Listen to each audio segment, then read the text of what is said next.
right, good morning. We have Councilor John DeWorken, Greenville City Council, here with us this morning. Thank you so much for making time, Councilor. Happy to do it. Happy to be with you this morning. Thanks, Nick. Of course. Topic is the camping ordinance, which is titled, and tell me if I get this right, the preservation of proper use of city property and parks. Yes. Yeah. And there's a So reason we're for that. Happy to talk about that. Yep.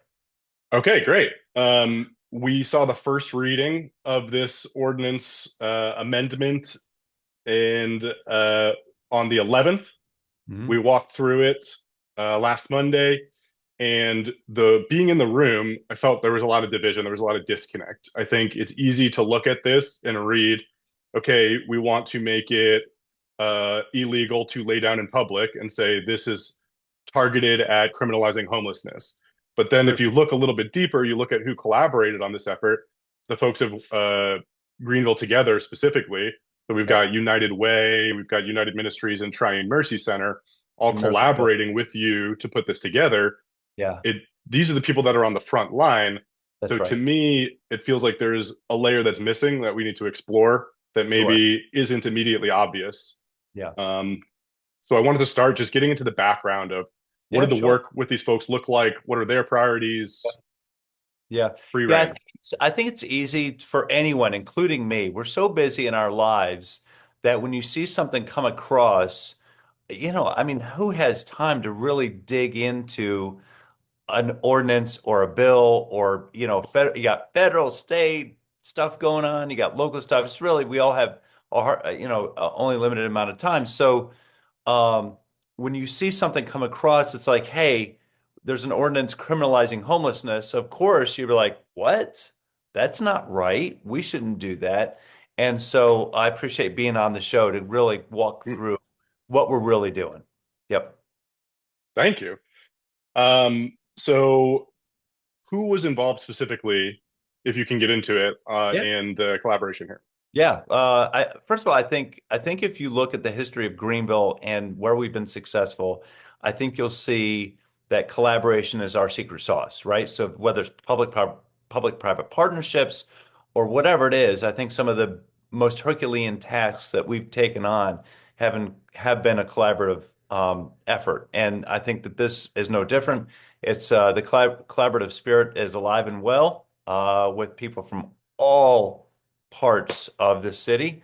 And so we collaborated with Miracle Hill, Triune Mercy, United Ministries, Greenville Together. Of course, Together is part of United Way. And everyone has had, and still, as of 20 minutes ago, has a hand in crafting how this ordinance looks. And so I'm grateful. They could have literally told me to go fly a kite back in June, but they didn't. And I'm grateful for the hours and hours they've spent with me, the hours they've spent on the language, and really bringing their expertise and experience to an issue. I often say I can put a speed hump in, I can put playground equipment in, I can slow cars down, but when you start dealing with impacting people, Mm, particularly your most vulnerable population, you better be dang sure whatever you're doing is going to help and it's not going to end up with terrible consequences, particularly mm, for that population, right? I mean, that's how I looked at it. We better get it right. absolutely. Yeah. So And when that's we, such a good point. This is a so, very complex issue because it involves people and because homelessness, I think, isn't generally well understood in our society. These are right. people who are outcasts for any number of reasons. Yep. But we lump them all together. And that even in and of itself kind of reflects the fact that we don't really understand what's going on. That's that's right. That's right. And I'm a product. Not myself, but my dad was homeless for 2 years before Wow. put himself through school and college and became a school administrator. But yeah, he lived in a tent for 2 years in Jacksonville, Florida. So I always share this story. I remember being a teen. So I grew up underneath the roof of a guy of a dad who experienced it, right, and made us uh, uh, very made sure that we were very fortunate for what we had, right? We were never without. Mm. Okay? I had a mom as a school librarian, dad as a school administrator, and but I remember there were times when I'd come home and he'd cook, and I'd come home and I'd say, kind of in this teenager being a teenager, Dad, what's for dinner, you know? And he'd look at me, Nick, like he would spit nails at me, and he'd say, food. And that was it. Yeah, you've got some. Yeah, You that's got for there. some, and you better be damn lucky you got some. And so that's how I grew up. So this has been, and then I've worked with homeless as a young guy, right? It's been a while. And so this has always been important to me. And Mhm. understanding that you have mental illness, you have substance abuse, or a combination of thereof, you have economic reasons. And so, to your point, you cannot put everyone in the same bucket. Like there are, Mhm. and oh, by the way, people are messy. I'm messy. We're all messy. You Mhm. know, it's just we're complicated. All of us have, we have, you know, whether you have trauma, it's just, it's complicated. So, any ordinance that the ordinance that we were putting together, we took our time doing it and have tried to make it the best we can.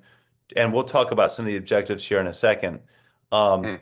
try to make it the best we can so that you're you're not doing what other cities have done where you're sweeping. No one wants to sweep. No one wants to rest. Okay. I mean, my gosh, I'd be ecstatic if a year goes by after the enactment and arrests are very rare, if not at all. Like that is not the Okay. point of this, and we could talk about that. But it's really about trying to have another. Well, we can talk when you're ready. We can Yeah. talk about that. And that's a great illusion. Like where we're going to end up is complex problems require complex sets of tools, right? Yep. To solve them. Just a little bit more on the background. Like, what were the primary contributions from your perspective of Greenville Together and the associated groups? Oh my gosh, like other than my dad and limited experience as a young guy, what the hell do I know? Okay. So yeah, I mean I knew I had in my mind what the objectives that I wanted to get to, but understanding that again, this is the most vulnerable population. These are the most, I mean, I feel like if you have a span of a lifetime, this is certainly the lowest point in any of these individuals' life, right? So last Mhm. thing they need is government coming down and being like, beat you on the head. No, that's the Yeah. last thing we want to do. And so, Okay. yeah. So their Let's talk about some expertise, of the objectives. Yeah. yeah. Yeah, so all right, so I went to this all started really 4 years ago when I went to San Diego. And I don't know who's been to San Diego listening or watching, but it's a beautiful downtown that quite literally, Nick, has been ruined. And it's really been ruined by the byproduct of homelessness. So thousands of tents. And I remember walking my boy, who was 6 at the time, to go get coffee, and he had to walk around human feces. And there were syringes and just um, garbage everywhere. And so understanding that you have empathy for these people, right? But you also understand that it's not good. It's not good for a downtown. It's not good for society to have that. And so I came back to Greenville and I noticed post-COVID, we were seeing a major uptick, like every other city in the nation, major uptick in homelessness. And so I said in my head, I didn't realize how, complex it really is at the time, but I said in my head, I wonder if we can get ahead of this encampment issue, but with an emphasis on providing pathways to help, but also getting ahead of it before it becomes a crisis, right? And so bring us back to Greenville. When you walked around downtown, there were moments and lots of moments in time and days on end, really, a lot of times, in plazas and parks, sidewalks, etc. But let's take, for example, a plaza where you would have 4 or 5 homeless individuals making their bed in, let's say, one plaza. I use that example, probably overdone Hmm. now. And days on end. There all the time, so I get it. Yep. And what happens is that your general population then won't use that plaza. So right or wrong, Mhm. you don't. Whereas if you've got a homeless population that is assimilated, they're sitting up, they're sitting at a bench, they're sitting at a table. The general population will assimilate. Interesting. Right. And so the problem I was having is that I've got a number of human beings probably need sleep, no doubt about it. But because they were using that space as their bed, I'm not talking about hanging out. That's not what I'm talking about. I'm not talking about hanging out. I'm not talking Mhm. about just, but Yeah, when you use it as a bed, your general population will give that person space. It's just yeah, natural, right? agree. But the issue I was having is just me. I was thinking that's not the intended use of that plaza for Yeah. people to make their beds. Okay.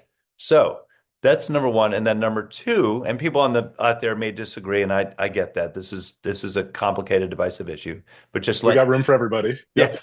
just kind of let you know where I'm coming from. And We then the shouldn't always agree. Yeah, that's a problem if oh, we I know. do. I think. Then Yeah. you get in big trouble. You get in big trouble for sure. Um, and then the other issue I was having is there are alleyways that are owned by the city that are behind people's homes. Ashley Ave, James Street, others throughout the city. And we had encampments, doesn't necessarily mean a tent, but just people that were using it as their place to sleep, right? Mhm.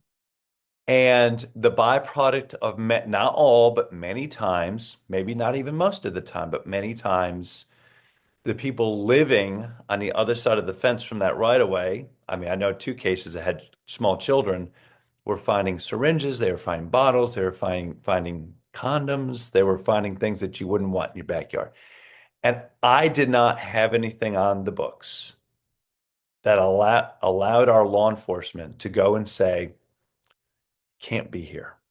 Now, Mm. if law enforcement went by and someone's using drugs and all that, right? Sure. That's you're breaking the law. But absent of all that, we couldn't do anything. Even in a kind-spirited way, we couldn't do anything. And I thought that was yes, unfortunate for everybody, but also not what you'd expect when you live in a house, right? And you've got to be on. So those are two things. All right. So I said, okay, I got an issue, I got a problem. How can I work with others to create an ordinance where we're not going to arrest people, but we are going to try to find a pathway to help? And that's where I started. I mean, that was a blank piece of paper. So I got to work with Greenville Correct. together, got to work with the others. And so after months, we find ourselves here today. Happy to talk about Okay. it. Yeah. Yeah. Yeah. I see a lot of the language in the ordinance does reflect the respect and dignity of people. I mean, it literally says at the top of the section one of Exhibit A, it has to be, all of this has to be enacted while treating all individuals with dignity and fairness. And then when you're looking at some of the kind of lead in to the uh, article, we've got mention of various measures that are being taken to address housing affordability and homelessness. We've got mention of balancing prosperity and housing affordability in Greenville. Uh, Greenville Together is mentioned in here, the collaboration of United Way, United Ministries, and Triune Mercy Center. Um, there's express statements of a desire to be transparent throughout this process, to continue to financially support these institutions that are, supportive social services for those experiencing homelessness, and mentioned that this is one important tool in a group of tools, and there's even mention of the importance of preserving personal property for homeless individuals, which to Oh me yeah, the indicates that storage. like Yeah, these are people yeah, who yeah, understand the experience of what's going on here. So I think yeah. we see what the intent is. Um, But you there's also also a see you also Mhm. see 30 days in jail, and everybody's like, right? Yeah, Right. I mean, yeah, $10 fine. You're like they probably can't afford it. right. Happy to talk about But that. Yeah. let's get into it. What is where do you all collaboratively see the function of consequences, Sure. like ultimately serving people? Yeah, so when we got done with the June meeting and even August meeting, I really had a commitment in my head to see how we could do this without having any arrests. Because I don't want to arrest anyone. Okay. Like I want to say, can't sleep here. Let's go find you. Let's find you some help, right? And Yeah. that's what I want to do. Um, but in talking with city staff, also law enforcement, and even the providers, everyone agreed that if you don't have some type of repercussion that could, at the very, very, very, very, very last resort, end up with jail time, then what you have is, listen, the homeless population are smart people like us, right? Yeah. And so if there's no repercussion, what happens a lot of times, maybe not even most time, but a lot of times, if there's no repercussion and the law enforcement asks for compliance, like, hey man, can't lie in bed here, but let's take it to the day center. Let me call outreach, which is all in the ordinance. But if you don't have any repercussions, I'm told literally you will have people that will just laugh at the cops and say, there's nothing you can do about it. And so the whole point of that up to 30 days, could be up to 10 days, doesn't matter, up to, doesn't matter, 15 days. The whole point of that is so that that compliance comes with the backing of repercussions with it, that you have to Mm. take it seriously and you just can't laugh at the cops and say, I'm not doing anything, you can't do anything about it. So that's why that's in there. The intent, though, as you'll see in the ordinance, is when law enforcement approaches someone who is making their bed somewhere, on the sidewalk or whatever. The ordinance you'll see says, number one, they have to give them a warning. And then that Hmm. morning, they'll say, hey, it's a violation. You can't make your bed here. You got to sit up. You can be here, but you can't make your bed here. And then the second thing they have to do, law enforcement, is they have to provide information to that human being of resources that are available. So, Beautiful. right, Miracle Hill, Triune. And now this is not in the ordinance, but we regularly will give people rides. I mean, that is what Okay. our downtown, but not in the ordinance, but it is. Sure. It's the warning first. It's the what are the resources, and that's mandated. Cops have to do that. The third thing the cops have to do when they ask for compliance is they have to get on the phone, or if you're a younger cop, you can text and I get on the phone. Younger crowd. I understand. Um, but you have to notify the designated outreach professionals that you've got some folks down here. I need you to come down here, and they're required to go. So So that's mandated, that's or mandated. it's the intention to mandate it. Okay. That is in the law. Uh, And how does that? the word shall is in there, it means must. Yeah. So we've established that jail time, which is in there, is the backstop. It's the absolute last resort. What do we do to avoid getting there? What is the first resort? I mean, Yeah, it's sure. giving people the ride, it's giving people the resources, but go ahead. Yeah, that's right. So one of the amendments you'll see on Monday night is actually an amendment we worked on with the service providers that says the ordinance will not go into effect Hmm. until a certain things are accomplished. Number one, we have to have a day center open and running. Awesome. So now we'll give it second reading Monday, Yeah. hopefully. My Yeah. but it will not, so it'll sit there. It'll get second reading and then it sits there and the city manager then has to certify that that day center is up and running. So the point is, for example, if you've got someone that's been up all night, okay, Mhm. and I just collapse because I'm up all night because I'm afraid someone's going to take my stuff. That's very Of usual, course. right? Yeah. And um, now with the day center, we have a place to go where they not only can get coffee or water, they can get, I call it triaged. I'm sure it's a terrible term. It's basically like, hey, what's going on? How can we help? A lot of times people are just off their medications. We see that a lot. Mm. Um, what can we do? What can we help? But it's also a place for what we call, well, what the providers call, and I agree, rest and respite. For those people Mm. that have been up all night that have just literally collapsed, right? Mm. So we'll have a place for them for that rest and respite. Now, it's not going to be a place for all day for people to be all day, but it is a place like we see someone, and oh, and the people who will be manning, working at the day center will be professional, will be, what's the right term? This is not the right term, but homeless service provider professionals. They Mm. won't be on the city side, they'll be on the homeless service provider side. Not that they're Oh, stuck, fantastic. but that's the Sure. expertise that they'll I have. understand. Yeah. And so that's got to be up and running. The other thing that has to occur is um, we have to have outreach, uh, a contract for outreach executed, which we're about to do. I think the city's about to spend $500 million if we are not. That would be nice. Yeah, yeah. We could cover the whole state, maybe. Oh Yeah. my gosh, Yeah. 500 million. $500,000 from the city that we're getting, that we've done that last couple of years. Do it again. We're going to have that in place. We're going to have a policy in place and an actual it occurring where storage of personal items, right? And Great. this has to be done. And there's a fourth that I'm totally forgetting that's really important. But anyway, Bathrooms, maybe? thank you. Look at Yeah. Nick. Thank you. Hey, this is Yeah, what we so do. Yeah. thank you. Been a long night. So yeah, so we have to have a couple of 24/7 bathrooms in place.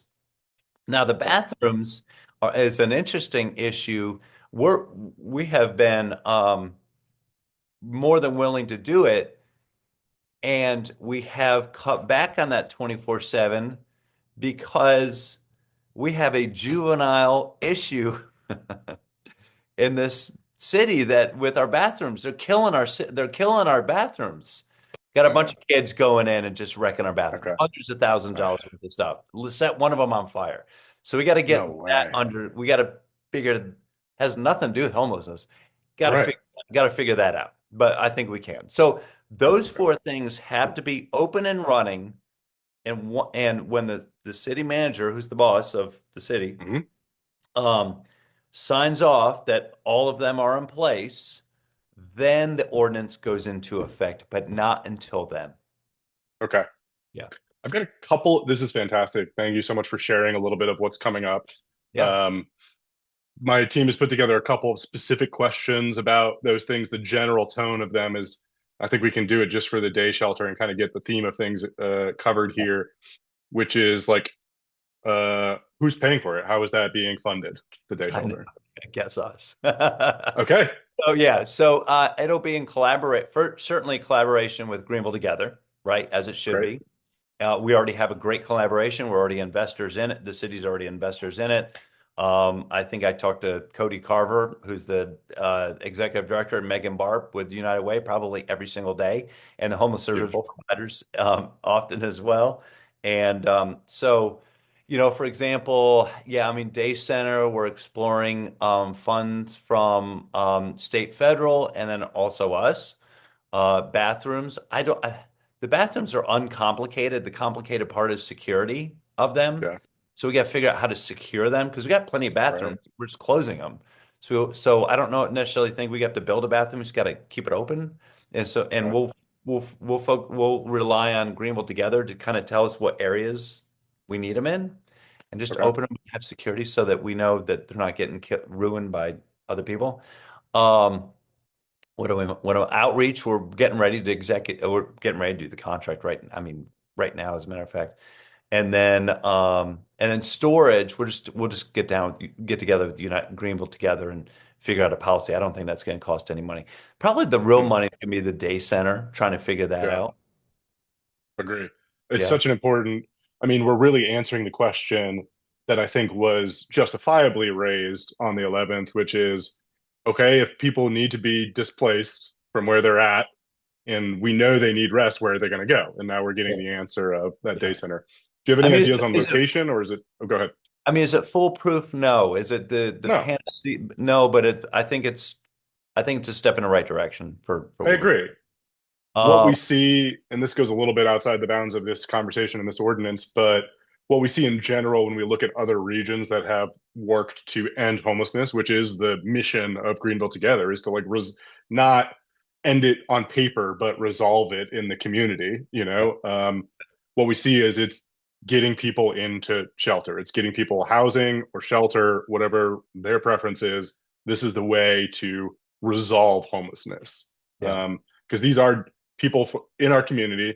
They have just made different choices than us. And it doesn't make them any different other than their circumstances. I mean, it's how many of us, I mean, all of us either have friends or family that have had addiction issues, um, or mental illness. And so, or in my case, my dad with economic reasons, right? So I think that when we look at these human beings that are literally at the lowest point in their lives, when we look at them, we all should see our brother, our Mm, friends, our family, who are not to bring religion in it, but I will. They're all God's children, every one of mm. them, every one of them. So that's the approach I've tried to take. Thank I'm you. I'm sure I'm far from perfect, but trying, It's not our job as human beings to be perfect. It's trying. to just Yeah, do better. That's all we got to do. yeah, yeah. Uh, so we've talked a little bit about the logistics, the intent here, how it gets implemented. One of the commitments in the ordinance is to transparency. What does Mhm. that look like? Are there going to be like records of these encounters? Will the Yeah, public be able to audit them? That sort of thing. yeah, yeah. So typically with municipal government, any level of government really, to obtain records, you often have to go through the FOIA process, Okay. okay? And I know you know what that is. And for our listeners, FOIA is Freedom of Information Act, and that basically gives us, the public, the right to access to public documents. But there's a process in place, right? And the process is often burdensome and a pain in the butt, may cost some money, certainly is going to cost 30 to 45 days. What this ordinance basically saying is we're not, we are circumventing any FOIA nonsense, and we will make these records available. Um, Wow. yeah, we're going to make them available. And then also a review by the stakeholders of the ordinance every year. Okay. Actually, I think every six months. And so just trying to be collaborative in that, trying to be collaborative in that. Listen, I fully understand there are going to be a lot of people out there who just say, you're still criminalizing it because you got the jail time in it. I get that. I get that. I wish I could have a remedy for that, and I don't. I don't. And many feel that if you just don't have that very, very, very, very last resort possibility, that you just won't get the compliance, but more importantly, won't have the opportunity to be able to intervene in someone's life, and say, you can't be here, but let us help you. Come on, Mm. let's go. Let's get you some help. And I think that gives us a better tool. I can understand that. And I think what we're doing, like, we're putting ourselves in a position to demonstrate the intent. We've established what the background is, what the intent is, what the services are that are going to accomplish that intent, and then the data after the fact can be used to verify that everything is going according to plan. Yep. So Yep. this process, and we may cut this part out, but this process doesn't rely on people trusting on the intent. Like we can verify what's going on and voice our opinion one way or another. So it seems like a robust and well thought out process It from my is. I personal mean, you perspective. usually don't put this kind of detail into an Right. ordinance. There's always going to be trust. You're always going to have to trust the intent of things that are carried out. You're gonna have to, you want your law enforcement to follow these. I trust that they will, but there still is a level of that. But I think what we try to do in this ordinance is to really spell out all the things that we are going to try to do to get Mhm. someone to help, instead of languishing, literally languishing in a Parker Plaza. One thing I hadn't talked about also is let's say someone is completely non-compliant, like, get lost, copper, Hmm. and law enforcement got no choice and it's asked multiple times for compliance, compliance, compliance. The person's like, nope. And so the person ends up getting arrested. Okay. We have in place homeless court. Yes. And we got that in place 3 years ago. Everyone supported it. It's up and running, doing a good job. I think we do a lot better job, but I think it's on a good footing. And so if someone's in violation of this, and this spells it out in ordinance too, if someone's in violation of this and they qualify, and what that means is they don't have some prior conviction that they had somewhere else that they didn't follow through on what they're supposed to do. But if they qualify, Okay. the our city attorney and her prosecutor will automatically refer that person to homeless court. And for people who aren't aware of what homeless court is, I think first of all we could call it something a lot better than homeless court. Probably. We're starting where we are. Yeah. I know, but that's where we are, right? But basically, they go in front of our municipal judge, Judge Hawley, and at homeless court, which is held at Triune Mercy. And so they go in front of the judge at homeless court, and the judge will eliminate any jail time, the violation, or any fines if you go and seek help. So that's the whole point of homeless court is to instead of I'm going to send you to jail or I'm going to fine you. No one wants that. It doesn't do anyone any good. But here are the things I need you to do. You need to go, you got to go to Miracle Hill and you got to go see so and you got to report back that you've done that. I mean, those are the steps that you have to take. And that's How the would that, which is a beautiful thing, I think, agree we could find a better title for it, but we'll get there because I think it's doing good work. I mean, this is one of the front lines of intervention. It's saying, hey, you've already had a run-in with the law, as a result of being homeless. And now we're giving you the opportunity not just to wipe that out, expunge that, but Yep. also connect you directly with services and put you in a program that provides guidance, provides supervision, and Yep. and give you enough structure to even call it, hey, you've graduated from this program, and get that sense of accomplishment, get that momentum, Yep. get potentially placed in housing.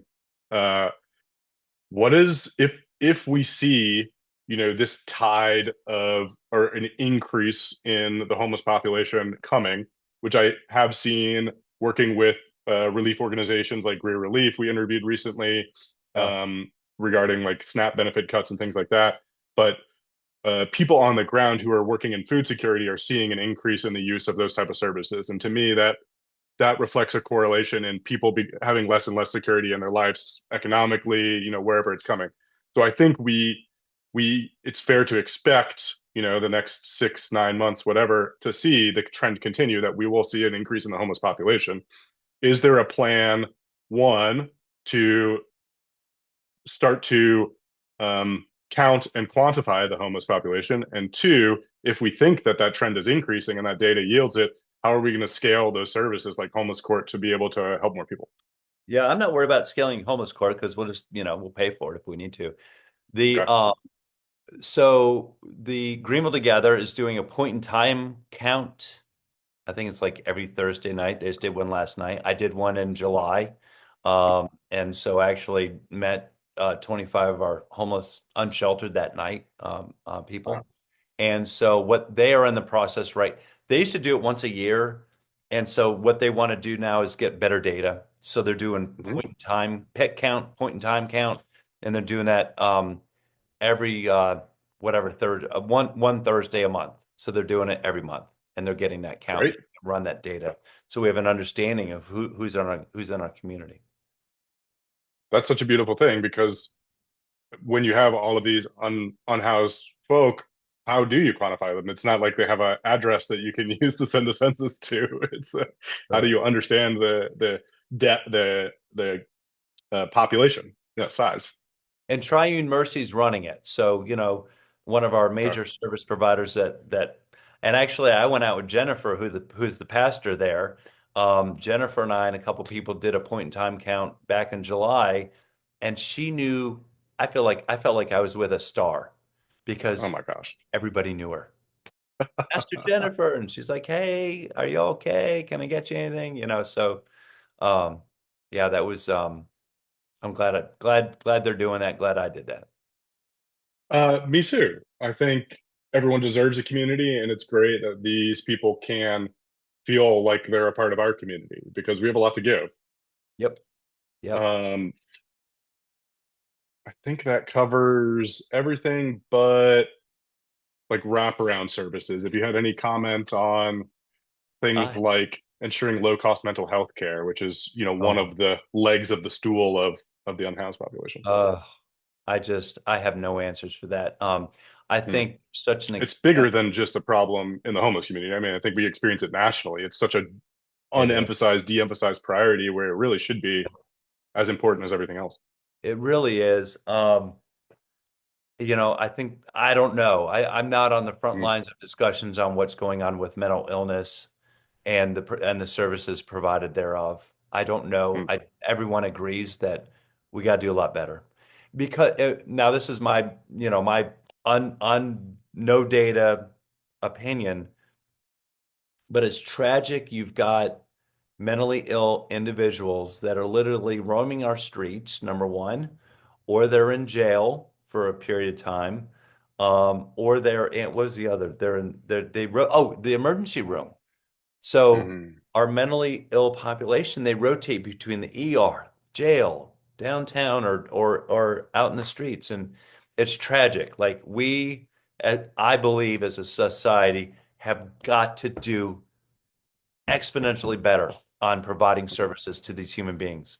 So I That's have no beautiful. end. I always complain to people who list the complaint and don't have a solution. Well, I'm doing it. I'm complaining, but I don't have a solution. I understand. I mean, Yeah. step one is acknowledging there's a problem. So I think we can all Yeah, get sure. behind that. Yeah, And like sure. there's the human side of it, but then you can even just look at it like from a financials number side, and it costs more to have those people in the ER, in jail, Yep. wherever, versus providing them medication and There. housing, even Yeah. like yeah, any sort of care. Yeah. Yeah. We've So got so it's many. there's a lot of benefits to solving it. Well, and the mayor would tell stories too of he tells these stories of there are because he has interacted for years and years with our homeless population, and he said he tells this one story that there was this man that was in one plaza. He would sleep there every day, and unfortunately, very tragically, his drawers were kind of hanging off his rear end, and finally, someone says, "Hey, friend," finally got him to go with him to get some help. And Knox, the mayor, happened to have been there when they gave him the medication. Hmm. And this guy, who's probably 45, this guy, like within minutes, noticed his pants were down. He's like, oh my gosh, I'm so sorry." Like he just was mortified in his how he just it was just medica it was just getting his Yeah. medication. Yeah. Mm. These are human beings. They're exactly like us. I know. It's incredible, and I'm so glad that we're bringing this to the forefront. You know, right, wrong, or indifferent, we're bringing awareness to this topic, and it's important because these are members of our community, and they deserve to be provided care the same as any of us. Yeah, and I really appreciate this time too, because for people who don't know me, they might just think, "Oh, this SOB is just trying to pass an ordinance to do a sweep," and hopefully I relayed that message. I try to every time I can that is not the case at all. Hmm. It's not the case. So Thank you. appreciate the I opportunity. know that property is a concern here, but it's clear that this is also about the people. It, Um, it's well, yeah, anything we do has got to be about the people. Anything. I mean, it doesn't have to be homeless. All got to be about the people. So thanks for that. Yep. beautiful. Well, is there anything else you'd like to cover or speak No, to? no, just appreciate the time and the opportunity. Thank you so much. I know we had some scheduling back and forth, and I you really bent know. over backwards to make yourself available ahead Well, of the next reading Monday. So thank you so much. awesome. Thanks, Nick. Have a great weekend. Really appreciate it. Yeah, happy Friday. Thank you. Bye bye. See you. Bye.